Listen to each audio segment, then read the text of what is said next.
Hey, everybody. So, I am really not in a nice mood about the video I'm going to respond to today. We've already seen MikeWinger try to justify hell using some weird throw everything against the wall and see what sticks method, which, is already pretty bad. But today we're going to see it get much worse, because he's going to put this ivory tower exercise in justifying hell to practical use by modeling how you can feel better about your closest loved ones going to hell. This is obviously incomprehensibly horrific, and I take it personally because people have encouraged my kids to believe that I'm going to be tormented forever for my lack of belief and to think that it's a good thing. I've had family members post images of people being tormented in hell and say that that's going to happen to me and that the lesson to be taken from it is that I shouldn't have been so mean to God. This is extremely all not cool. So if you want a lighthearted, funny video, this might not be the one for you. Think of it more as a rebuke of MikeWinger, to put it in his terms, not for anything as frivolous as bad theology or not being biblical, and more for acting like a sociopath or overall bad person. Also, he drives with AirPods in his ears. But I guess let's focus more on him thinking it's okay for your family to be tortured.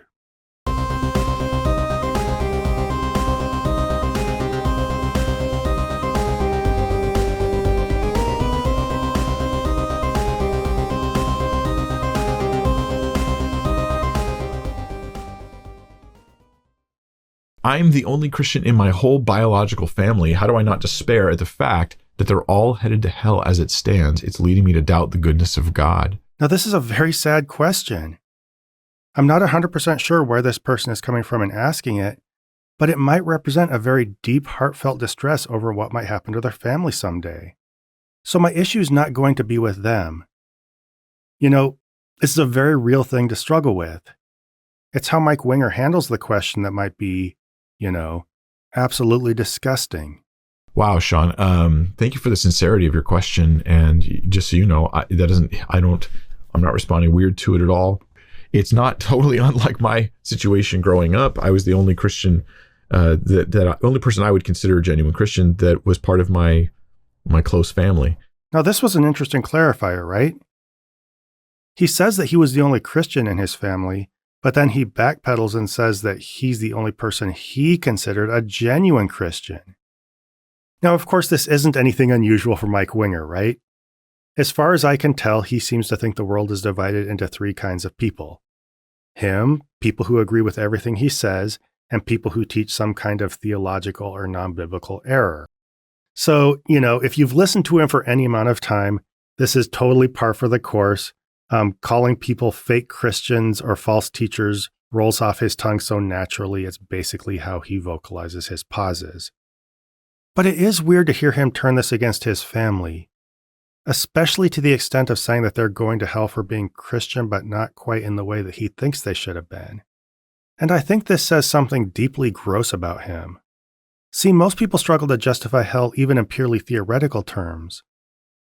But the moment you're faced with the concrete reality of people going to hell, like especially your closest loved ones or family members, then you're dealing with a whole other reality. And not just the emotional reality, huge as that is. You're also dealing with the incongruity of who the people are. You see them as loving, decent, good people, and trying to square that against the idea of God sending them to hell, that puts it in a whole other light, right? This, humanizes God's victims, which makes it hard to dismiss the whole problem with even good people deserve hell because they don't match up to God's holiness or, whatever. You can maybe do that in the abstract, but it's way harder to confront the actual reality of good people deserving hell forever. This is the premise of my old cartoon, The Man Who Went to Heaven. But see, I can kind of get how this might be tough for someone with non-Christian family, because they have to face this question if they're to stand by core tenets of their faith. The Bible says X about non-believers, my family's non-believers, and then what do you do with that? I would hope you stick by your family and come up with a humane answer, but I could see why this is something you'd really wrestle with. Your concept of your family has to bend, or your faith has to bend in some way. And Again, your faith shouldn't be more important than your family, in my opinion, but I can get how it's tough. The sick thing about Mike's situation is he wasn't in that bind. His family was Christian, or at least professed to be Christian, so he didn't have this black and white conflict between his faith and his family. Now, sure, maybe he had some kind of theological bone to pick with them, or maybe they weren't serious enough Christians. I don't know exactly what it was. But you're left with enough wiggle room to rationalize away the idea that they're going to hell and still stand by the tenets of your faith. It just seems like you would grasp at any possible ambiguity in the situation to see your family is not deserving hell. And Mike didn't want to do that. I've made a lot of offhand remarks about his, empathy. And I do seriously wonder sometimes. It's really gross. And that was discouraging. But it didn't stay that way, thank God. But there's two issues here.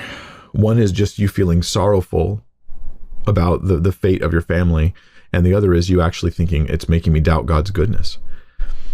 That's a struggle I think a lot of Christians have felt when they think of someone they love and care about, and they think, but I don't think that person's saved. So this is something I think we should keep a really close eye on. As Mike correctly points out, this person is bringing up two separate concerns. One, I'm grieving the possibility that my family might burn alive, and two, I'm having trouble making sense of some theological ideas I hold. Now, don't get me wrong. In spite of how I phrase these concerns, I can see where the second one comes from. Facing difficult questions about your deeply held religious beliefs can be very difficult. I'd go so far as to say it can be distressing, maybe a little bit traumatic. Trust me, I've been there. So I don't blame the questioner for having both issues on their mind. But let's be clear about something. When you step back and have a really clear look at these issues, it becomes clear that one is a very urgent human concern, and the other is relatively frivolous by comparison. Like, as much as holding on to your personal ideas is important, what is that next to your family being tormented, So it'll be interesting to see which Mike focuses on the most. That's going to tell us a lot about his personal values, as well as his overall sense of humanity and his regard for others. But we know he's going to focus more on the second, and I know you know that, and that's why I brought it up. I think a lot of the viewers, people watching this, you feel that too, and I can say a few things that, do I have like the magic bullet that's going to fix this? I doubt it, but maybe I'll say a few things that I think help me and genuinely do help me. And one of them is just the advice of wait. You don't yet understand the goodness of God in relation to his judgment of sin and his punishment of sinners. You don't yet understand that. But you will. You just have to wait. So I guess he just goes straight to the useless, condescending, even if you can't make sense of it, just assume there's an answer out there somewhere, But it's worse this time because he applies this thinking to something that affects your family. And that's a really big difference. Kind of like the difference between rationalizing an atrocity that's happening somewhere else out there in the world that you hear about in the news and something that people come to your house and do to your family. Like, neither one is great, but I can see how the first one can be done. The second one is just sick and gross.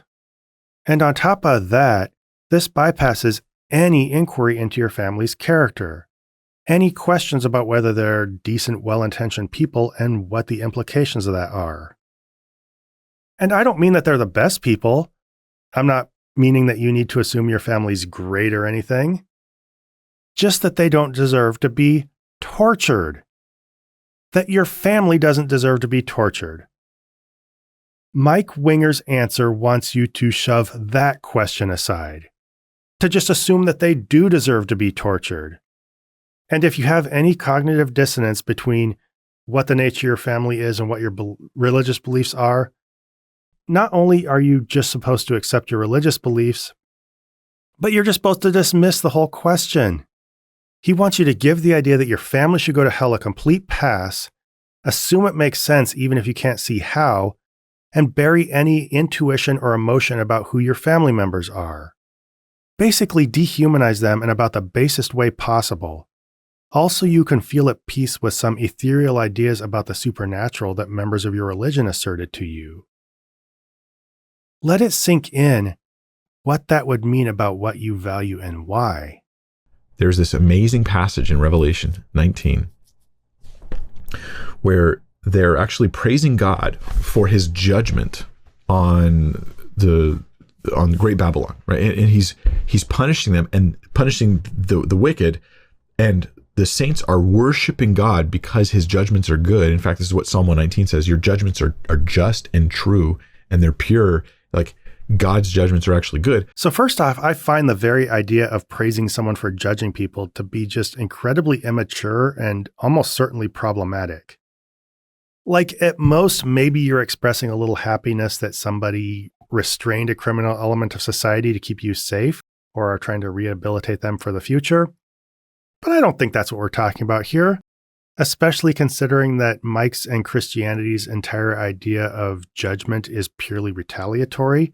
The point is just to make evildoers suffer. And especially considering the glee with which Revelation shows, horrible things happening to non-Christians. So, I don't know, this is just really gross. But aside from that, just look at the point Mike's making and how he tries to support it. Basically, he knows that you might feel that something's a little, off about God sending your family to hell. So he's like, well, actually, it's all cool because, in the Bible, Revelation says that people praise God for his judgment. And Psalm 19 says that God's judgments are good. So I guess everything's cool, right? Basically, what it amounts to is he's saying that individual assertions he picks out of some ancient book should override your entire sense of who your family is and what they deserve. To the extent, again, of being okay with them going to hell. Well, Revelation, here's why it's so encouraging to me. There are a lot of things I might feel when a passage justifies the post-mortem torture of my family, but encouragement is not one of them. Jeez, Mike. This reinforces my suspicion that he's only concerned with question 2 and has a deeply sociopathic detachment from question 1. This passage comes at a time when the saints are standing and beholding the judgment of God, but they're also beholding the God who is judge. And when they see not just their mental image of a wrathful God beating up on people. So it's not just hypothetical, they're actually watching an angry God beat people up. And how does Mike feel about this? Well, Revelation, here's why it's so encouraging to me. Oh yeah, that's right. Seriously, dude, what the is wrong with you? But they see the true, righteous, pure, perfect, holy God, and they see perfect justice being meted out against humans, but they see this in the right context of God's holiness. They're actually praising God. So to address the obvious, part of Mike's point is that characters in this story are seeing God. Nobody watching Mike's video is seeing God. That makes this all kind of a pointless hypothetical, right? This means that while characters in the story are watching God punish people and praising him for it if they're seeing it in the right context, people in real life don't have any verifiable reference point for the divine actions they're supposed to feel good about. They're just sitting around rationalizing it in purely abstract terms. Now, I'm not saying this is exactly worse, but there's something uniquely sick about, just sitting there hypothetically playing through this in your head and thinking you'd be okay with people being tortured just to make sense of ideas that people told you. I don't know. It's almost like you're fantasizing about it in some weird way. What I'm saying is, you don't maybe get it now, but there's a day when you will get it, and all you have to do is wait. All you have to do is wait, and you say, Lord, I don't understand this, but I trust you. I trust your character, and I will choose to trust in your goodness and not try to make, and catch the silliness of this, Sean, not try to make judgment calls on God's judgments. This is silly.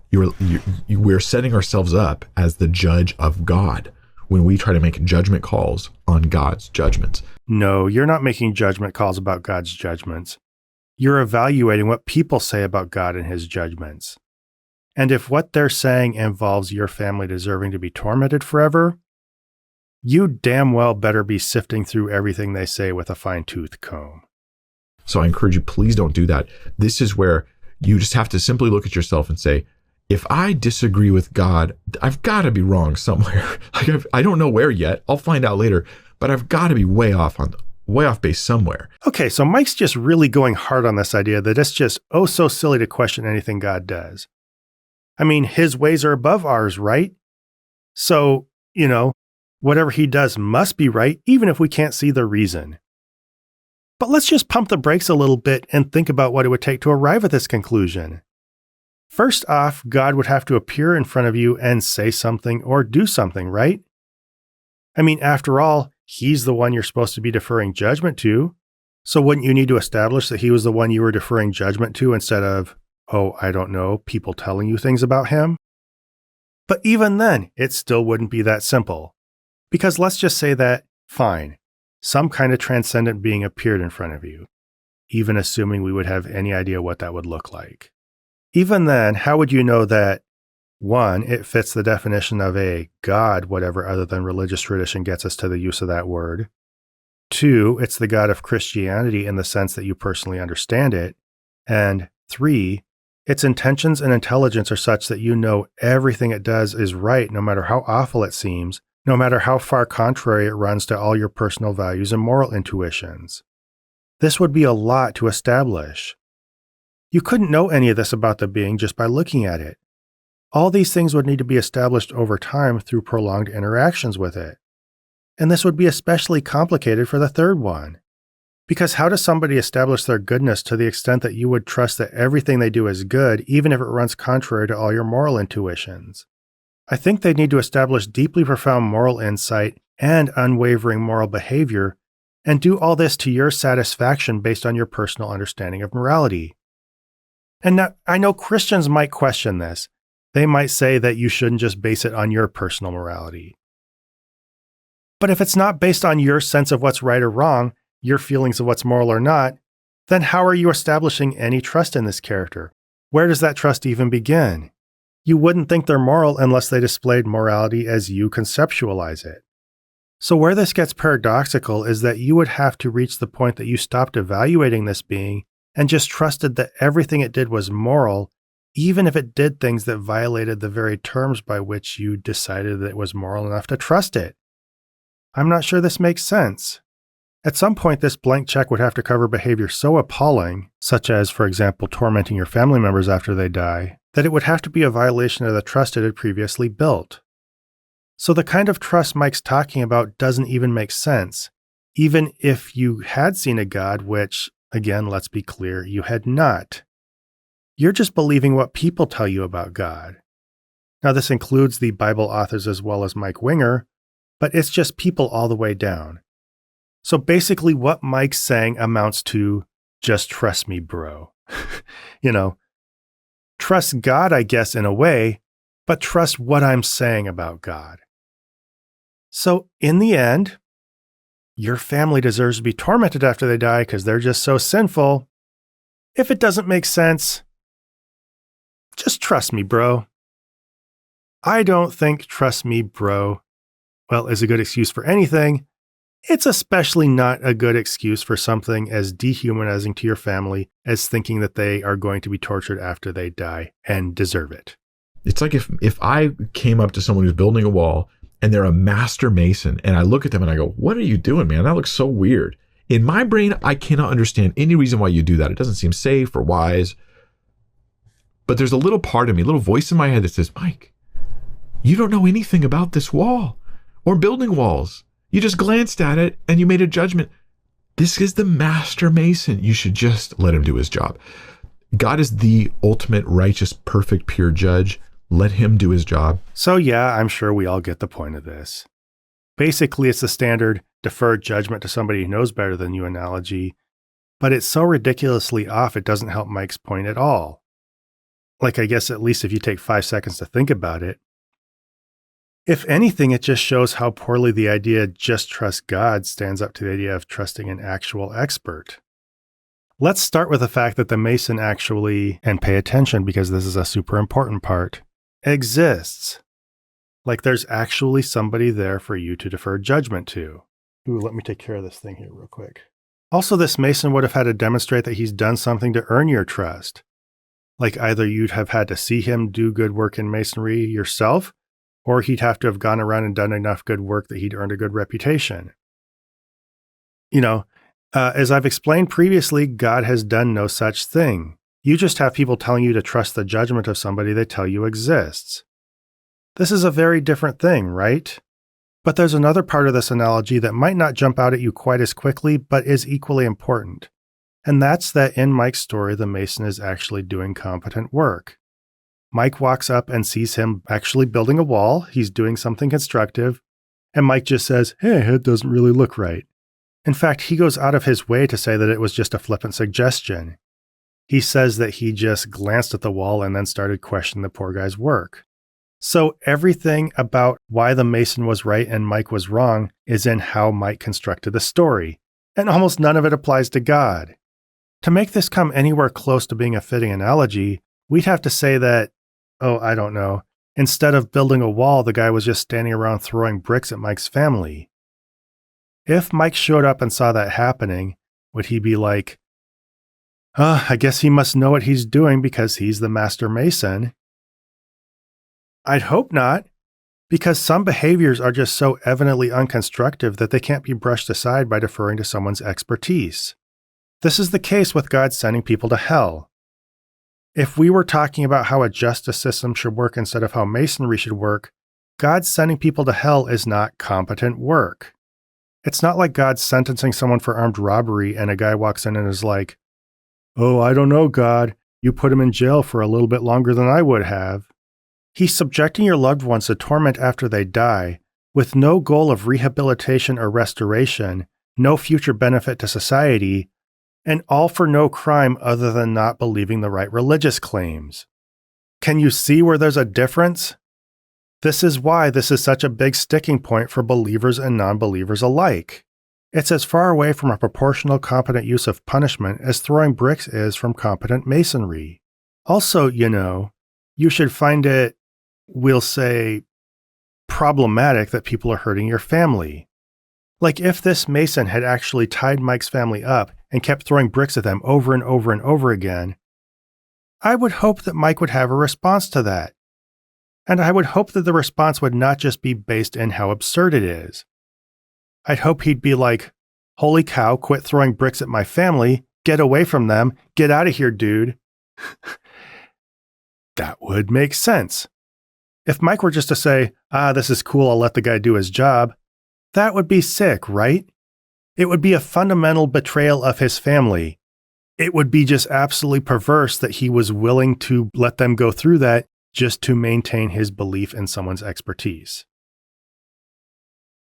So just how utterly horrible and absurd that Christianity could countenance much worse, possibly infinite harm, and to their loved ones, just to maintain belief in the goodness of a being they've never met. You share with your family when you can. Preach the gospel to them as much as you're able to, with wisdom and knowing like strategy and tactic and about how to try to keep those doors open wherever possible and be invitational, be when necessary confrontational, never reactionary, always loving, but full of courage, all those things. But ultimately, trust God and just wait. Okay.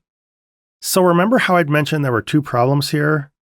Grieving the torment of your family and reconciling it with the goodness of God? Mike has gone almost the entire way through this video and only addressed the second one. Everything was about feeling better about your concept of God and how good he is. Here, this is the closest we get to actual concern for your family. And all he does, after several minutes of, God is still good for torturing your family, just forget about it, whatever, it'll all be good in the end. Don't even think about it. Don't even try to come up with an answer. Just assume that it's cool and you'll find out someday why it's all right that God tortures your family in fire. After that, his only thing about how to deal with your family and get them out of this is, I I don't know, do your due diligence to witness to them and, try to be cool about it and don't be too pushy. I don't like that at all. I wish he would have just said nothing if this is all he's going to say. It just shows a very sick lack of concern for the well-being of the family, and his priorities are just way off. It's incredibly gross. If anybody ever asked me about their family being put through horrible suffering, I would only have two concerns. The first one would be, let's make sure this can't happen, right? Like, urgently. Let's put all our thought and energy and attention into making sure that they aren't tormented. The second one would be, if somehow that failed, or we weren't as sure about it, helping the person deal with their grief and anxiety about their family. Helping them feel better about the person who was doing it to their family would never cross my mind and would probably be the opposite of everything I had to say about that person. But I guess to each their own, depending on how much of a deranged sociopath you are. He's going to judge perfectly and righteously. And there's a time coming where, as shocking as this may sound to somebody, I think it'll be comforting to others, when they will look at the fact that God has judged even people they loved. They will look at it and go, wow, that was so hard for me to understand, but now I get it. Now I see your holiness, Lord, your goodness, your love. I see the love you have for them as well, but I also see their choices and their sin, and I see that you've judged perfectly, and I say, praise you, Lord, for your righteousness. That time is coming. All you got to do is wait. Yeah, you'd have to lobotomize me before that kind of disgusting thought could ever even cross my mind. And I think the same applies to most Christians too, because I don't think most of them could get to the point where they were actually watching somebody judging their family, sending them to hell, and think, wow, this actually makes sense to me now. It was a mystery before, but now I totally see why my mom and dad, brother and sister need to be on fire. I praise you, Lord, for lighting them on fire. Thank you for your goodness and going out of your way to make sure they feel excruciating pain. I mean, yeah, I love them and you love them, but boy, did they ever sin. So how just absolutely awesome that they're going to scream and scream and cry and cry and hurt. Also that your judgment, which is just so absolutely right and holy and just and right, can be fulfilled. I just totally praise you for it, Lord, because it is good. If anybody could ever get to the point where that's how they felt when faced with the actual torment of anybody, much less their family, I'd be just as happy never to meet this person. And I don't think I will. But how utterly depraved that Christians have this ambition to someday feel this way about their family. How gross that Mike encourages them to trust that they someday will. This might just be Christianity at its cruelest and most disgusting. You know, when Jesus said, hate your family, it seems like these people really took it to heart.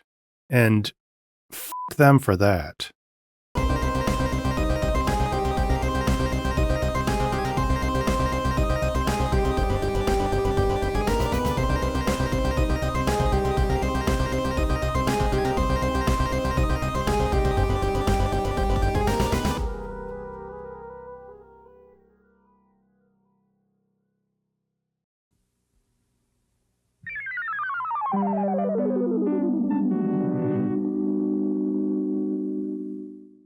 This program was made possible by a grant from John Adams, Bob Generic, Maggie Danger, S.R. Foxley, Daniel Bostet, Dark Side of Delight Productions, Magnus Holmgren, and Q, and by the generous support of viewers like you. If you'd like to join them in pledging to this channel, please find a link to the Prophet of Zod Patreon below.